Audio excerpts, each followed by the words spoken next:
अस्सलाम वालेकुम बेटे। नेक्स्ट आर्टिकल हमारा आज का है हॉरिजॉन्टल मैस स्प्रिंग सिस्टम। और ये usually as a long question पूछा जाता है। इसमें जो चीज़ें आपने फाइंड आउट करनी है, पहली चीज़ आपने एंगुलर फ्रीक्वेंसी फाइंड करनी है, then time period of mass spring system find करना है, उसके बाद इंस्टेंटेनियस डिस्प्लेसमेंट, और then instantaneous velocity, maximum velocity और relationship between instantaneous and maximum velocity of horizontal mass spring system आपने ये करनी है। तो सबसे पहले तो इस मैस स्प्रिंग सिस्टम की फिगर को समझने की कोशिश करनी है कि mass spring system in actual कैसे मूव करता है, इसकी मोशन एसएचएम कैसे होती है। देन हम मूव करेंगे बाकी डिटेल की तरफ। सपोज करें आपके पास ये एक हॉरिजॉन्टल सरफेस है और ये सरफेस फ्रिक्शनलेस होनी चाहिए। पहली कंडीशन हमारे पास है कि जो हॉरिजॉन्टल सरफेस है ये फ्रिक्शनलेस है। यहां पे एक स्प्रिंग हम कंसीडर करते हैं,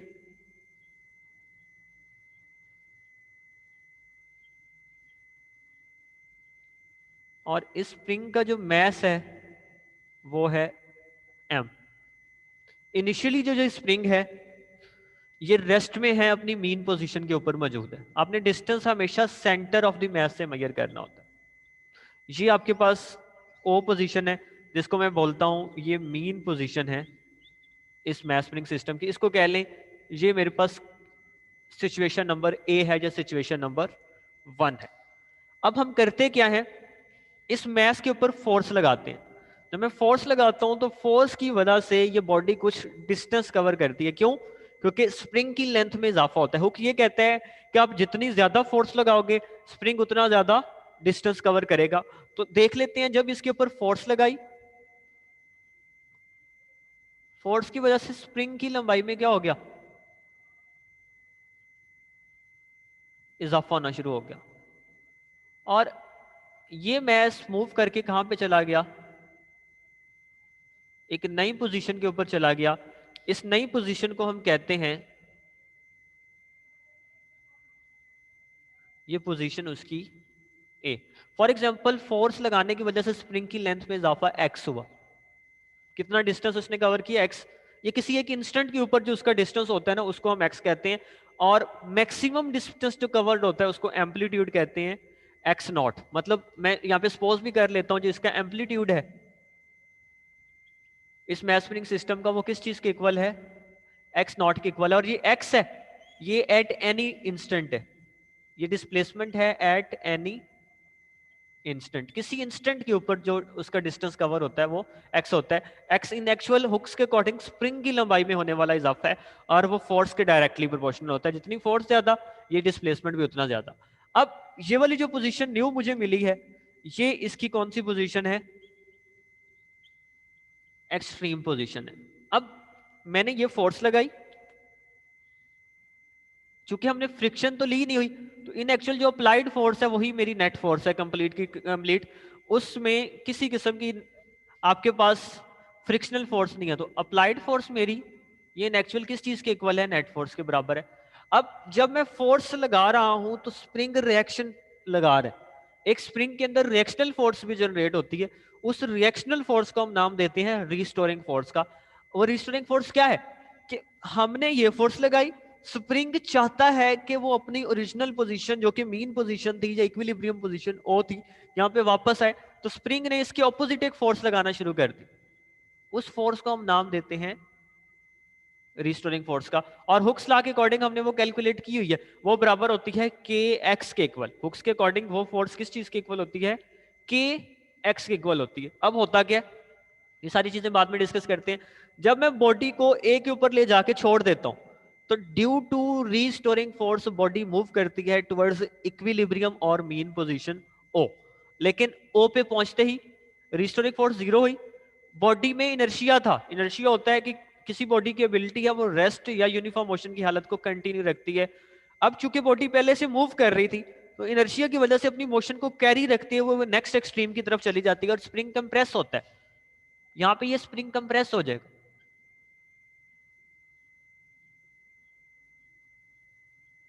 और बॉडी कहां पे आ गई, बॉडी कहां पे आ गई, नेक्स्ट एक्सट्रीम की तरफ आ गई। बुक के अकॉर्डिंग इस नेक्स्ट एक्सट्रीम को हमने कहा हुआ है ये ए डैश है, ये भी इसकी क्या है, एक्सट्रीम पोजीशन है। अब इस तरफ जो बॉडी की मोशन हुई वो ड्यू टू इनर्शिया हुई। यहां पे मूव करते करते बॉडी की वेलोसिटी कम होते होते जीरो होती है और बॉडी एक लम्हे के लिए रुकती है। जब बॉडी रुक जाती है तो दोबारा रिस्टोरिंग फोर्स की वजह से बॉडी कहां पे मूव करती है, टुवर्ड्स मीन। लेकिन मीन पे इनर्शिया की वजह से रुकती नहीं है, बल्कि वो एक ही तरफ मूव कर जाती है। इस तरह बॉडी मीन पोजीशन की टू एंड फ्रो मूव करती रहती है। ऐसी मोशन कहलाती है सिंपल हार्मोनिक मोशन। तो अब यहाँ पे एक चीज तो क्लियर हो गई, ये जो रिस्टोरिंग फोर्स है ये हमेशा किस तरफ लग रही है, ये इधर भी रिस्टोरिंग फोर्स हमेशा टुवर्ड्स सेंटर लग रही है। और इस पॉइंट पे बॉडी रुकती क्यों नहीं ओ पे? ओ पे ना रुकने की वजह है कि इसका इनर्शिया इसको ओ से अवे पुल करता है। इनर्शिया की वजह से वो ओ पे रुकती नहीं है और रिस्टोरिंग फोर्स उसको ओ की तरफ पुल कर रहा होता है। क्लियर हो गई बात? अब यहां पे हमने कहा था कि बॉडी की अप्लाइड फोर्स इक्वल है नेट फोर्स, क्योंकि फ्रिक्शनल फोर्स तो जीरो थी। नेट फोर्स और रिस्टोरिंग फोर्स हमेशा इक्वल होती हैं लेकिन ऑपोजिट इन डायरेक्शन होती है। तो पहली बात जो हम लिखेंगे, जो बॉडी के ऊपर नेट फोर्स लग रही है वो बराबर है किस चीज के, और ये दोनों एक दूसरे के क्या होती हैं, ऑपोजिट होती हैं। इस वजह से मैंने नेगेटिव साइन लगा दी। अब ये वाली फोर्स बराबर होती है एम ए के, और ये वाली फोर्स इक्वल है के एक्स के, रिस्टोरिंग फोर्स के एक्स के। यहां से ए किस चीज के इक्वल आ गया, ए is equal to minus k x over M. इसको कह लें आपके पास ये है इक्वेशन नंबर 1 कि ये एक्सेलरेशन है किस चीज का, मैस स्प्रिंग सिस्टम का। नाउ यहां से दो तीन बातें अगर हम डिस्कस करना चाहें तो पहली चीज ये इक्वेशन मुझे एक चीज ये बता रही है, ए इज इक्वल टू के by M into minus X, is equal to के by M into minus X. ये के भी कांस्टेंट है, एम भी कांस्टेंट है, तो ये वाला पूरा फैक्टर जो कि मैंने के बाय एम लिखा हुआ है ये तो हो गया कांस्टेंट। तो A is equal to constant minus X, ये शो करता है A is directly proportional to minus X के acceleration is directly proportional to its displacement covered from mean position. इस चीज का मतलब ये मोशन एसएचएम थी। दूसरी चीज, acceleration is directed towards mean position. Acceleration की जो डायरेक्शन होगी वो किधर होगी, हमेशा मीन पोजीशन की तरफ होगी। आपने एमसीक्यू में याद रखना है कि in SHM acceleration is always directed towards mean position. Additionally आपने ये वाली बात भी याद रखनी है, के भी कांस्टेंट एम भी कांस्टेंट था, acceleration directly proportional to minus x, और एक्सेलरेशन की डायरेक्शन किस तरफ होती है, ऑलवेज टुवर्ड्स मीन पोजीशन होती है। नाउ हमने एसएचएम के लिए एक और फार्मूला भी लिखा था एक्सेलरेशन का, एज वी नो दैट हमने इंस्टेंटेनियस एक्सेलरेशन की डेरिवेशन की हुई है। इंस्टेंटेनियस एक्सेलरेशन था माइनस ओमेगा स्क्वायर एक्स के, ये डेरिवेशन भी हम पीछे करके आ चुके हैं। ये है इंस्टेंटेनियस एक्सेलरेशन फॉर एसएचएम, और ये एक्सेलरेशन हमने यहां पे निकाला। इन दोनों इक्वेशंस को अगर मैं कंपेयर कर दूं, देख लेते हैं क्या रिजल्ट्स मिलते हैं हमें on comparing equation 1 and 2। On comparing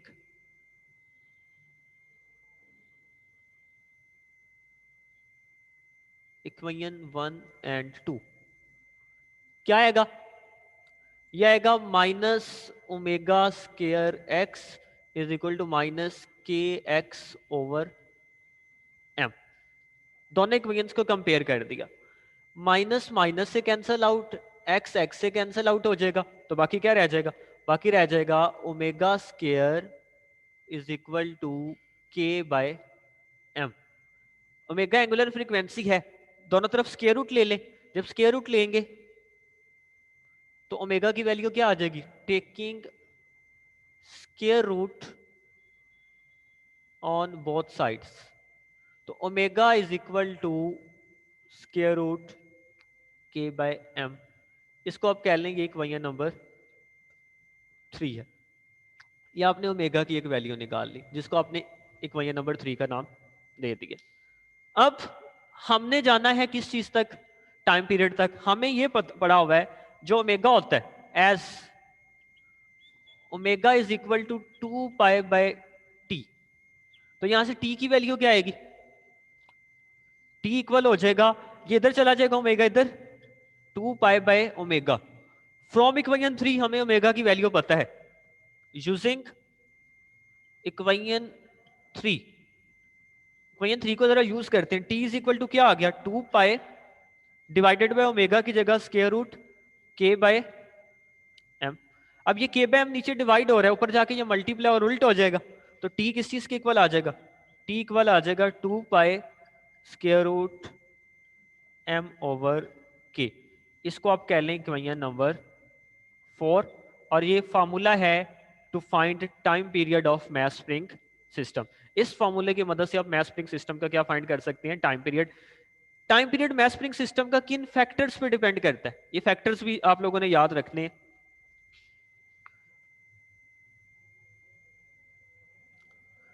ये फैक्टर्स जिन पे टाइम पीरियड डिपेंड करता है,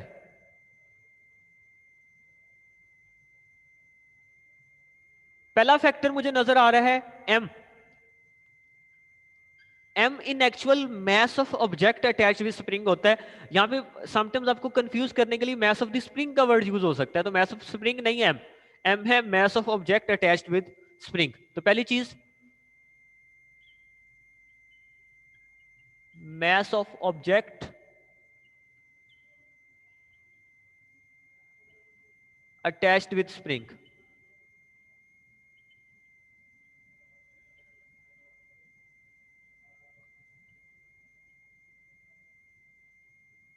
दूसरा फैक्टर, ये के इन एक्चुअल कांस्टेंट है, लेकिन जब मैं डिफरेंट स्प्रिंग्स यूज करता हूं तो वैल्यू के इन एक्चुअल तो है ना नेचर ऑफ द स्प्रिंग, तो इस चीज का मतलब के की वैल्यू भी चेंज हो सकती है। तो स्प्रिंग चेंज करूंगा टाइम पीरियड पे फर्क पड़ेगा, हम कह सकते हैं नेचर ऑफ द स्प्रिंग।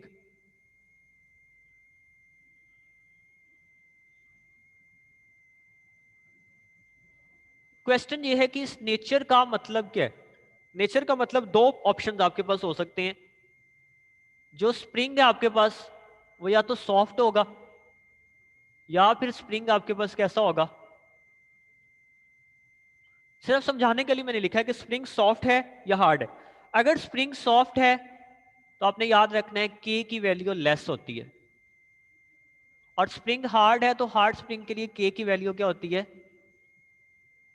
मोर होती है या ज्यादा होती है। हार्ड स्प्रिंग के लिए के की वैल्यू ज्यादा, सॉफ्ट स्प्रिंग के लिए के की वैल्यू कम। अब इससे फर्क क्या पड़ेगा, जब के की वैल्यू कम हुई, देखें जरा, के की वैल्यू कम, टाइम पीरियड ज्यादा, तो एक सॉफ्ट स्प्रिंग के लिए जो टाइम पीरियड होता है वो ज्यादा होता है।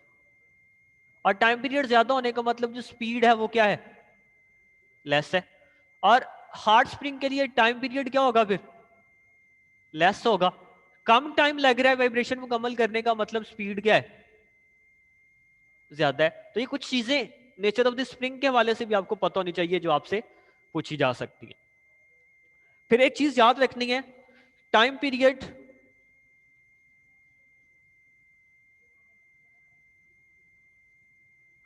ऑफ मैस स्प्रिंग सिस्टम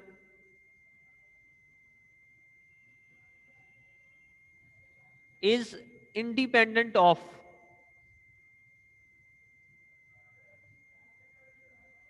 किन फैक्टर्स पे डिपेंड नहीं करता। पहली चीज, लेंथ ऑफ स्प्रिंग पे डिपेंड नहीं करता।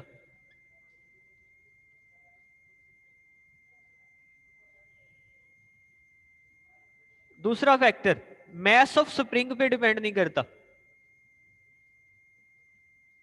स्प्रिंग का मैस क्या है, कोई कंसर्न नहीं हमें।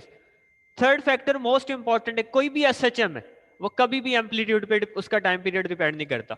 Amplitude,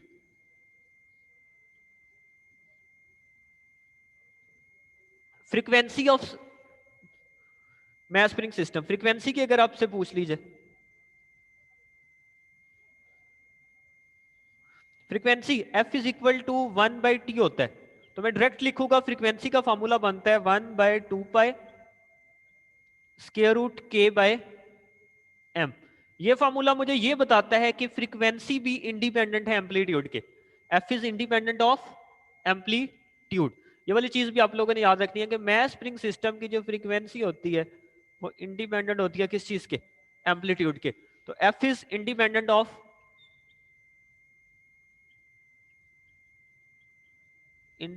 of amplitude. ये शॉर्ट क्वेश्चन में भी समटाइम्स पूछा जाता है कि क्या फ्रीक्वेंसी जो आपके पास सिंपल हार्मोनिक ऑसिलेटर्स होते हैं उनकी एम्पलीट्यूड पे डिपेंड करती है, नहीं, ये एम्पलीट्यूड पे डिपेंड नहीं करती।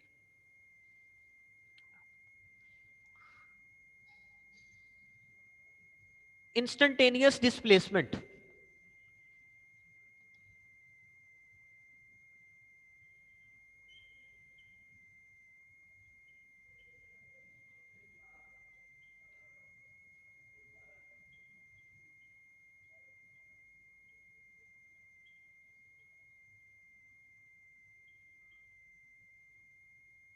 मैस स्प्रिंग सिस्टम का इंस्टेंटेनियस डिस्प्लेसमेंट अगर आपसे पूछ लिया जाए वो किस चीज के इक्वल होता है, तो आपने इंस्टेंटेनियस डिस्प्लेसमेंट को कैसे बताना है? हमने फॉर्मूला पढ़ा हुआ इंस्टेंटेनियस डिस्प्लेसमेंट का, x is equal to x naught sine of omega t. Omega की वैल्यू फ्रॉम इक्वेशन 3 हमें पता है, from equation 3 omega is equal to square root के बाय एम है, तो x is equal to x naught sine of square root के by m into t. ये आपके पास फॉर्मूला होगा मैस स्प्रिंग सिस्टम का इंस्टेंटेनियस डिस्प्लेसमेंट आपने अगर फाइंड करना है। Second, instantaneous velocity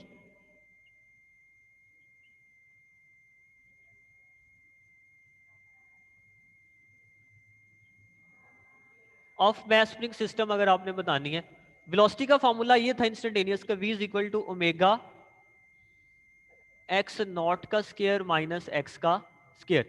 again equation 3 से ओमेगा की वैल्यू पुट करो, फ्रॉम इक्वेशन 3, इक्वेशन 3 ये थी omega is equal to square root के बाय एम पुट कर देते हैं, आपके पास वेलोसिटी क्या आ गई, स्क्वायर रूट के बाय एम ओमेगा की जगह,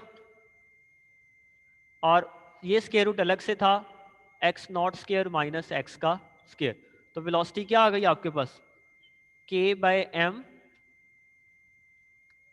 into x not square minus x का स्क्वायर।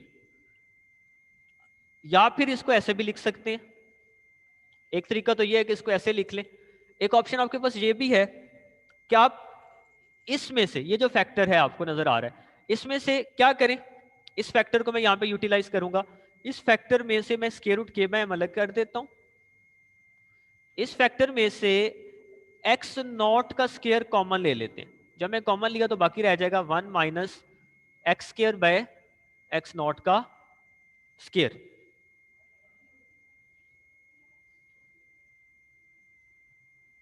जी, तो v इज इक्वल टू के by m x not square into, अब देखिए इसको अगर मैं ऐसे लिख लूं,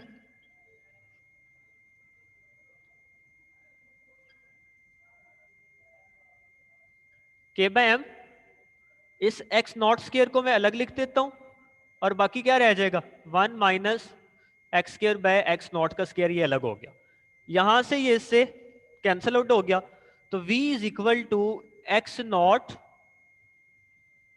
के बाय एम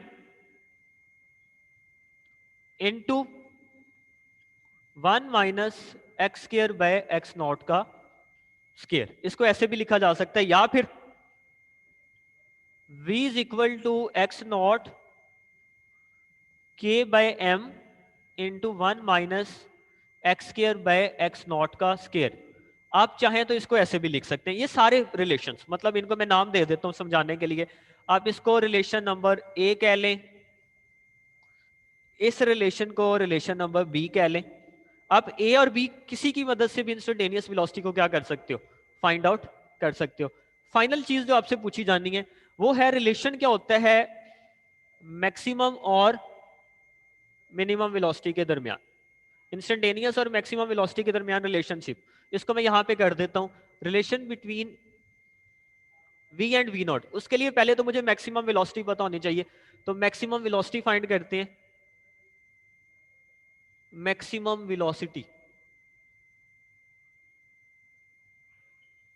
अब मैक्सिमम वेलोसिटी के लिए मुझे पता है ये मीन पोजीशन पे होती है, और मीन के ऊपर x is equal to 0 put करना पड़ता है।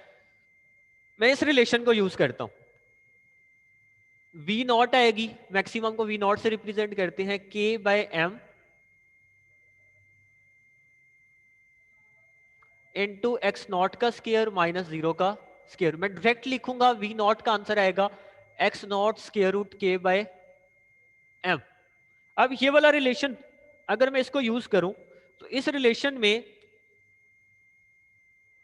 ये वाली जो चीज है ये मैक्सिमम के बराबर है। इसको मैं कैसे लिखूंगा, इसी इक्वेशन को मैं दोबारा लिख रहा हूँ, v is equal to x not square root के by M into 1 minus x square by x not का स्क्वायर। सिर्फ समझाने के लिए मैंने इसको दोबारा से लिखा है। ये मैक्सिमम का आंसर था, इसको कह लें सी है, ये मैक्सिमम का आंसर था। इसकी जगह मैं लिख सकता हूँ v is equal to v naught into 1 minus x square by x not का स्क्वायर। तो ये रिलेशनशिप है between maximum and instantaneous velocity. तो आपसे ये भी पूछा जा सकता है। तो ये सिंपल सा आपके पास आर्टिकल था जिसमें हमने डिटेल में डिस्कस की हैं डिफरेंट चीजें जो आपसे पूछी जा सकती थी। अभी जो और क्वेश्चंस पूछे जाते हैं वो ये पूछे जा सकते हैं कि फॉर एग्जांपल आपने ये मैथ स्प्रिंग सिस्टम का टाइम पीरियड निकाला है, यहाँ पे मैथ्स को डबल कर दूंगा तो टाइम पीरियड क्या हो जाएगा। For example if m becomes double, यहाँ पे m इक्वल्स 2m हो जाता है, तो t डैश आपके पास बन जाता है स्क्वायर रूट 2 टाइम्स t, या फिर 1.41 t इसको लिखा जा सकता है, किसी भी तरह लिख लें। तो ये रिलेशंस आपसे पूछे जा सकते हैं। इस तरह के शॉर्ट क्वेश्चन आपने तैयार कर रहे हैं। अगर अब किसी का कोई क्वेश्चन है तो आप लोग पूछ सकते हैं।